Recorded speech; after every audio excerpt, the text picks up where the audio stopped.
Good morning, everyone. This is going to be a training on how to use your Google Mail, how to use your Gmail. First thing, if you have not already forwarded your email, I'm going to walk you through that process right now. You need to log into your Aldine Lotus Notes or your webmail. So once that loads up, we go to Employees.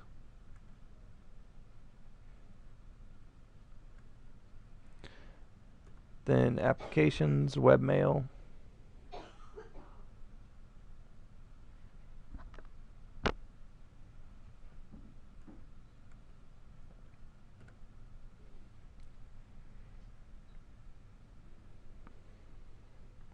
And once you forward the email, it's going to take effect from the moment you forward on. None of your previous emails will forward. The district is working with an outside vendor to forward all of our old emails over. So once that happens, all your old emails, archived emails, will be forwarded over to your Google account. And they've asked us to get everyone to create new folders in your Google account that match up with your webmail account. So if you have a bills folder in your webmail account, go ahead and create a bills folder in your Google account as well.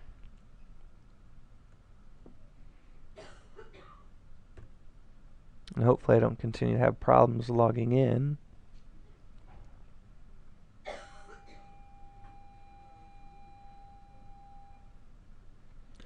Okay, now that I'm finally logged in, we're going to go through the forwarding process. So we go up here to More, click More, and then click New Rule. So now, under the Specify Conditions, we're going to create a condition. So the first line that says Sender, you do the drop-down arrow, and you're going to scroll down until you see All Documents. Click on All Documents, and then you need to add it, so it's going to shift it over to the right-hand side. Right below that is Specify Actions. Again, we're going to click the drop-down arrow and do Send Copy To. And before we add, we need to go to our second line here, and this is where we are going to type in our new Google email address. Once you've done that, you click Add. So we check when all documents, send full copy to bjkennedy@aldineisd.org. You're going to put in your email address there. I'm just doing the example. And then you're going to save and close. Then go ahead and go back into mail rules and check. So I have 2 rules there since I've done it twice. I don't need both rules there. I can just go ahead and delete one of them. You won't be doing that if you've already forwarding it, so you'll just see one mail rule there. So I always like to have everyone do a test email to their own webmail, so the @aldine.k12.tx.us. Send a test email to that address, and then you're going to check it to make sure that it is sent, to make sure your forward worked. Okay, I'm going to refresh just to make sure it goes through. Okay, so it went through on my webmail. So I'm going to go to Google. Now, I want to address, while I'm here, I want to address an issue that some of you have brought up to me. You've said you've tried to log into Gmail and you get a message that talks about security issues. Most likely that's happening because you're clicking on this Gmail. Even though we are using a Gmail domain, the actual Gmail is still blocked.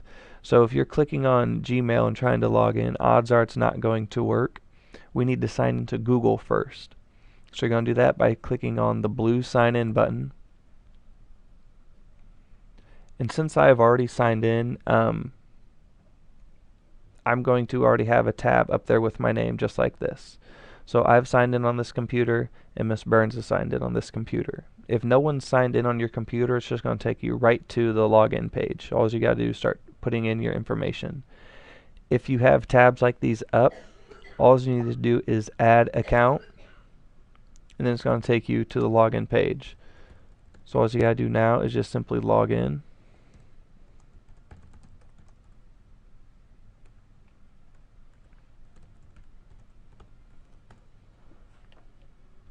And then now you come up here and you see plus your name. That's for a Google Plus community. And you see mail. It dropped the G and just made it mail. So you can get to your email by clicking on mail there, or you can go into your all apps and click on the mail icon there as well. Both ways are going to take you to the same place.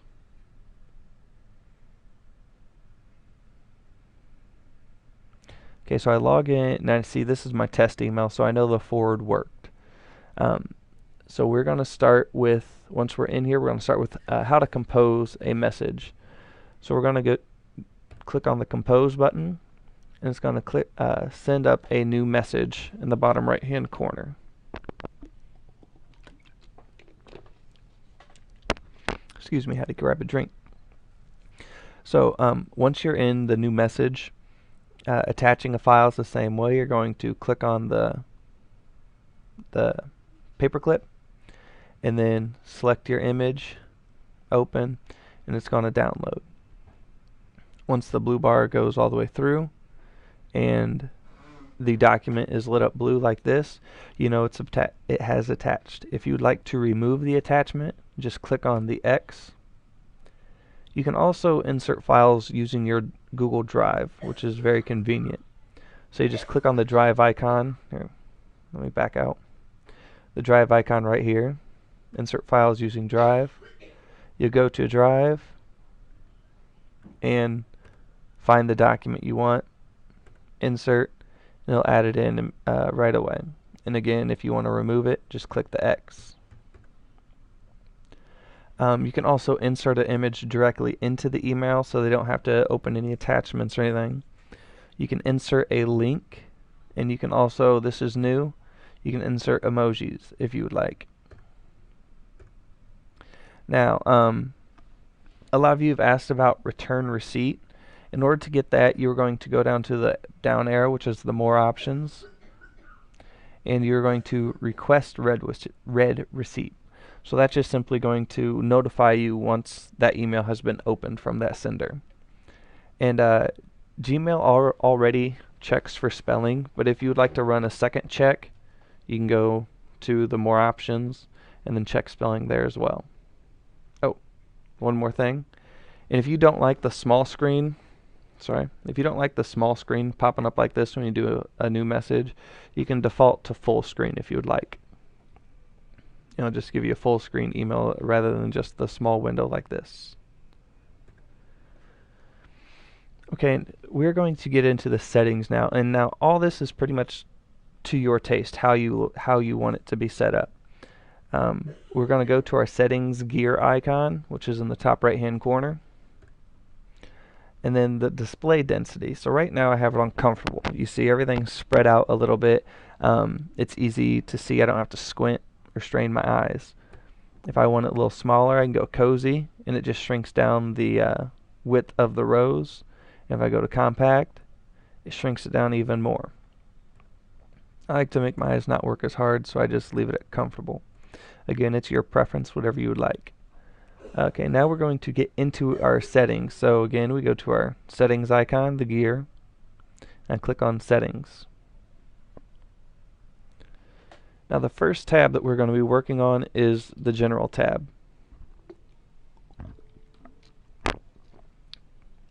In your general tab, you can change the language that you want your email to be shown. So you can do that by clicking on our first section, which is language. If you'd like to change the language, you can do it there. The maximum page size, this comes default to 25, I believe, or 25, one of the two. And it's going to just show that many emails per page. So since I receive a lot of emails in a day, I set it to 100 conversations per page.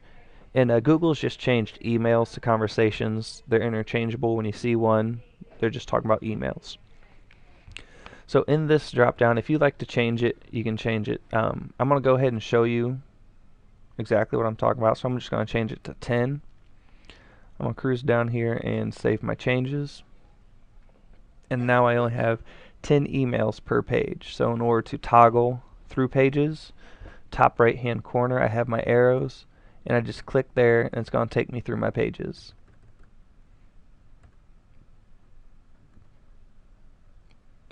Okay, so I go back. I'm going to change it back to 100. Now the images.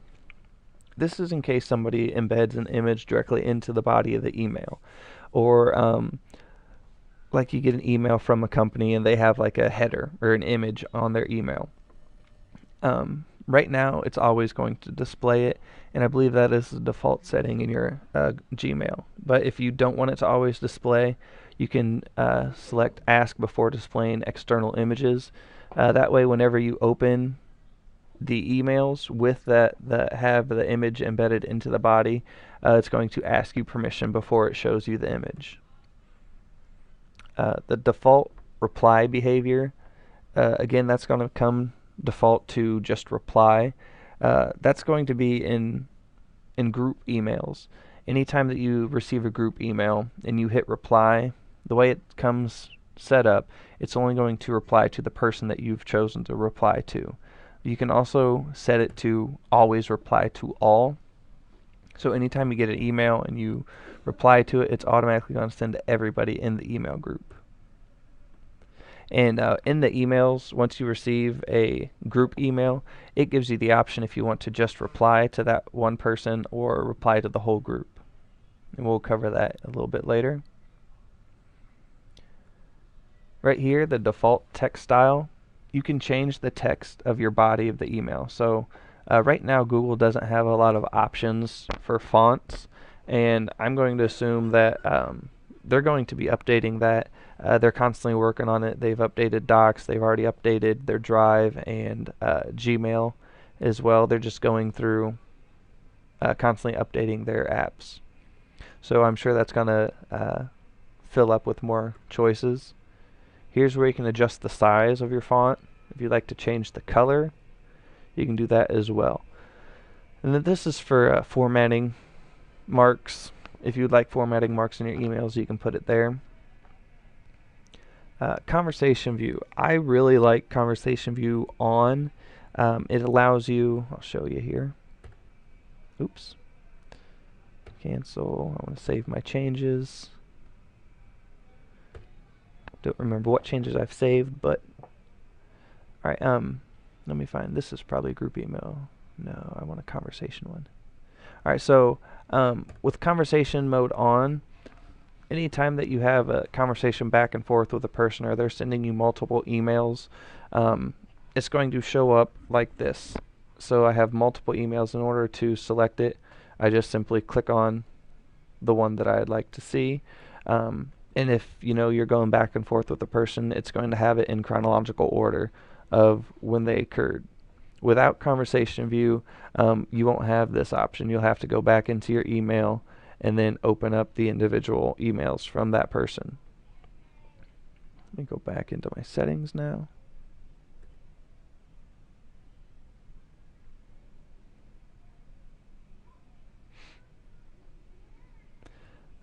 What was that? Conversation view. Okay, so now we are at desktop notifications. Chat notifications. Chat is really nice. It allows you to have like a instant message conversation with someone. So in case you want to ask them a quick question, if your chat notification is on, a window is going to automatically pop up down here on the right hand side of your screen. And let me see my chat settings, so I'm not picking up my chats.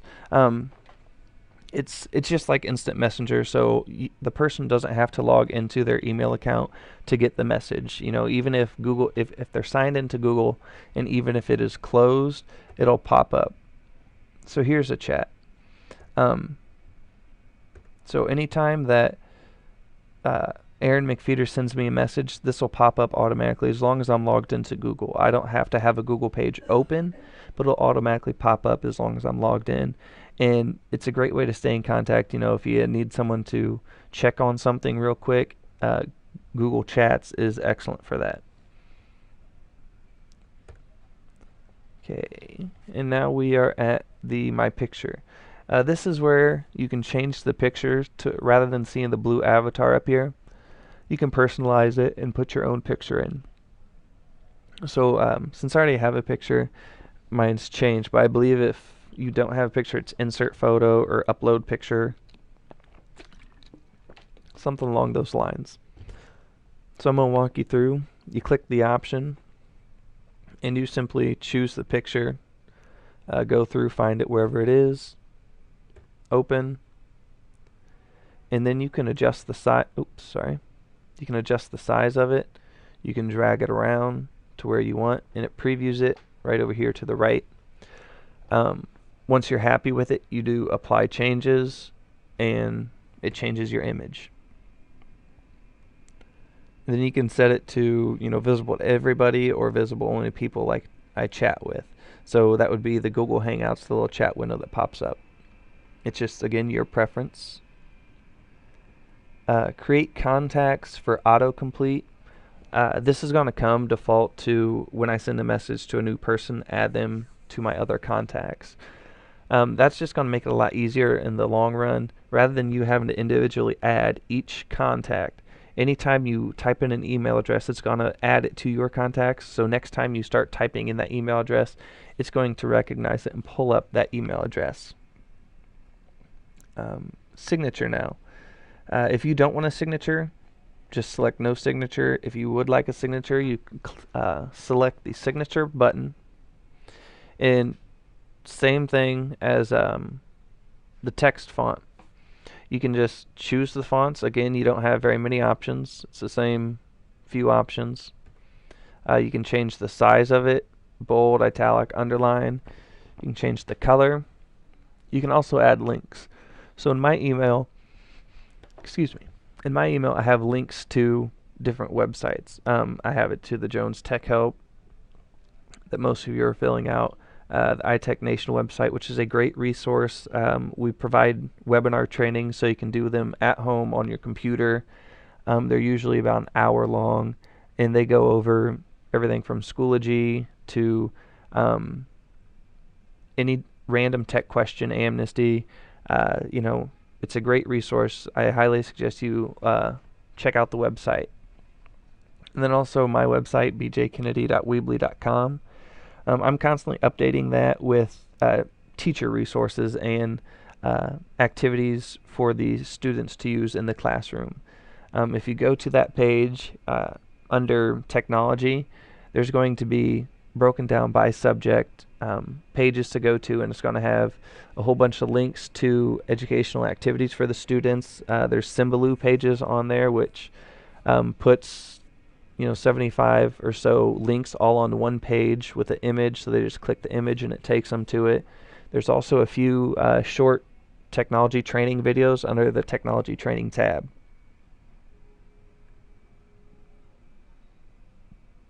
And now vacation response.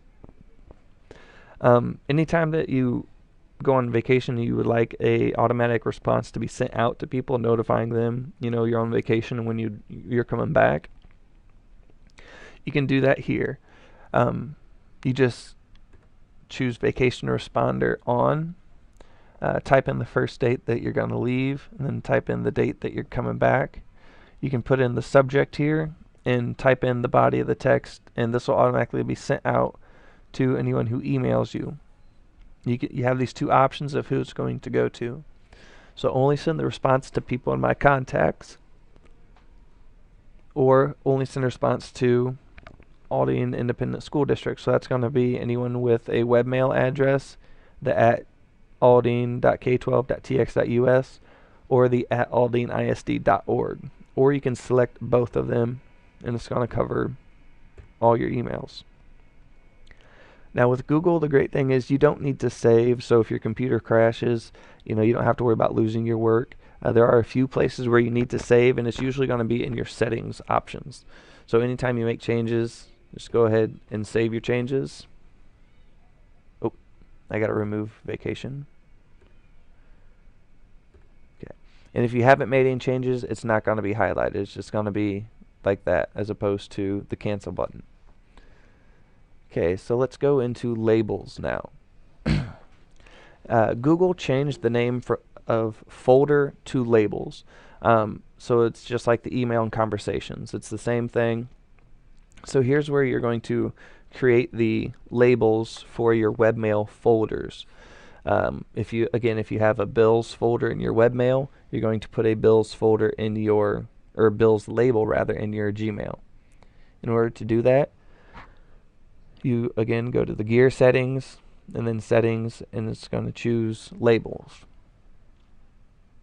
Scroll down to the labels section, and then you just simply create new label.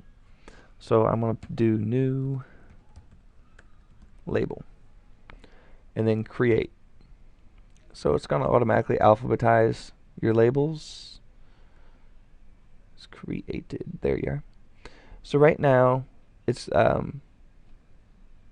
if I scroll over here, I can find all my labels here, and I can choose to show or hide that. So if I'd like to hide it, I click hide, and you don't see the new labels label over here.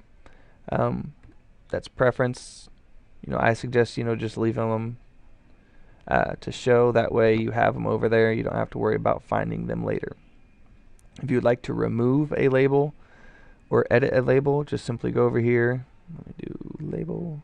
Make sure I'm on the right one. Remove, and then delete it, and then it takes it off of your labels list. It's not over here. It's not in this setting. So that's how you're going to make your labels.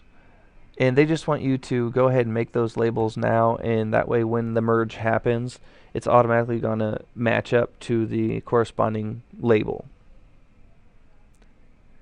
Okay, filters. I'm going to show you what a filter is first before we go through it. So in my inbox, I have these little filter labels here. So I've set it to where anything that has TCEA in the subject, in the body, anywhere, excuse me, it's going to have this little filter label on it. I have multiple. Here's another one, work orders. So those are filters that I've created. It's just kind of nice to where you can kind of skim through and see what's in your inbox. So let's go back to settings, and then where was I? Filters. So in order to add a new filter, create a new filter, I'm just going to do create new filter. And if I want to filter out emails from a certain person, I can just type in their email address right here. If I want to filter out emails from, or you're sending to a specific person, you can type in their email address here. You can also do keywords. So if let's say I want pay stubs. Pay stubs. I can create filter with this search, or I can go out and test it. So it brings up pay stubs. I need to go around and select the emails that I want it to collect. So the BJ Kennedy, I don't want those with the pay stub label on it. Oh, it looks like I've already created this one. So I just select the ones I want, come up to more, and then filter messages like these. And it's going to, the majority of the time, it's going to recognize what you are looking for. The more emails that you select, the more accurate it's going to be. So it updates what it's looking for. Create filter. If I want it to have that little label on it, this is where I do that. I apply the label, and I can choose one of my existing labels, or I can create a new label by clicking here and typing it in where it says please enter a new label name, and then do create. Since I've already created it, I'm not going to double label it. And then if you want it to go back and select any email that from a previous date that you haven't selected up here, you're going to click this box. Also apply filter to 6 matching conversations. So since that's the only 6 that I have on there, it's only recognizing those 6. And then I click on create filter. and then it'll apply that tab to it. Let me check my list. Okay. I just want to make sure I hit everything. Oh, creating a contact. If you're going to create a contact, upper right hand side, or rather left hand, sorry, where it says Aldine ISD has the Aldine seal. You see the word mail. So just go ahead and click on that down arrow and click on contacts. And it'll load. So this is where my contacts are. These are the people that I have manually input into my contacts list. So if I want to add a new contact, I'm just going to click the little avatar with the plus. And let's say I want to create a email group of the administrators. So I just start typing in their email or their name, and I select the email address.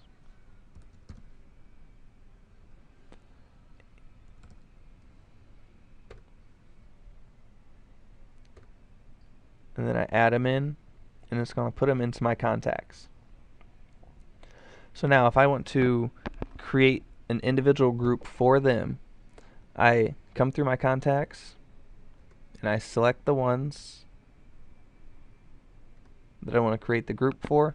And once you've selected multiple people, this little groups option is going to pop up. You just click on the groups option, and I can title my group now whatever I'd wish. So let's do administration, saving. So now it's added a tag to the administrators, and when I go to type in, or if I want to email that group, when I go back to my mail, I just type in under compose administration, and it'll automatically add all 3 email addresses. I suggest doing this, for parent group emails or your team members that you're teaching with. It makes it really handy, saves a lot of time if it's a group of people that you're emailing often. So that's how you can create email groups.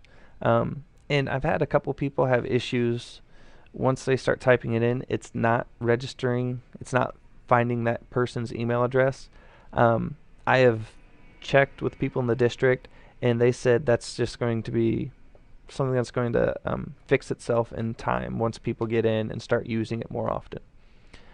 And then tasks is kind of neat. So let's say you're having a school, or not a school party, but let me delete those. Let's say you're having a community party, and there's an email or a grocery list of things that you need. You can go to tasks. We get there by going to the mail, click on my tasks, and this little box is going to pop up in the lower right hand side. So let's say we need chips, and in order to add a new item, you just go below and click chips, salsa, cheese, napkins, juice. And let's say you've already purchased the cheese and the juice. So you just select the item, and you can email this to the people in your community, or email it to whoever needs it. So you can do email task list, and then it puts the task list and crosses off what you've selected. And and all you have to do is type in the person that you want to send it to and send it off to them, and that way they have the list as well. Just a nice little convenient thing. Or you can also create a grocery list as a reminder for yourself, email it to yourself. That way once you get to the store, you have it. Just a nice little feature. Alright, I just want to make sure I've hit everything that you need. I believe that is it. If you have any questions, please don't hesitate to contact me, ask me any questions that you have, and we can get you going. Also, real quick, another way to create labels, probably a lot faster, the way you're probably going to use more often, you just select, I'm just going to select emails at random, And you notice you have more options up here now. So let's say you want to move those emails to a specific folder or a label. The folder is going to pop up, and you just do move to and select your label that you want it to move to.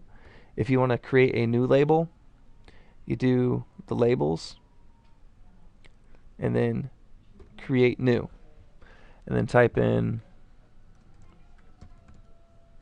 whatever you want the label to be, and it's going to tag that label on those emails that you've selected. That's just another way to go around about doing it. Also, real quick, here's the All Apps button.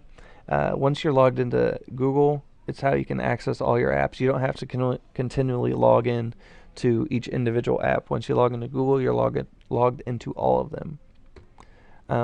I hope the training has been helpful. Again, like I said, if you have any questions, just please let me know, and I can come around and assist you.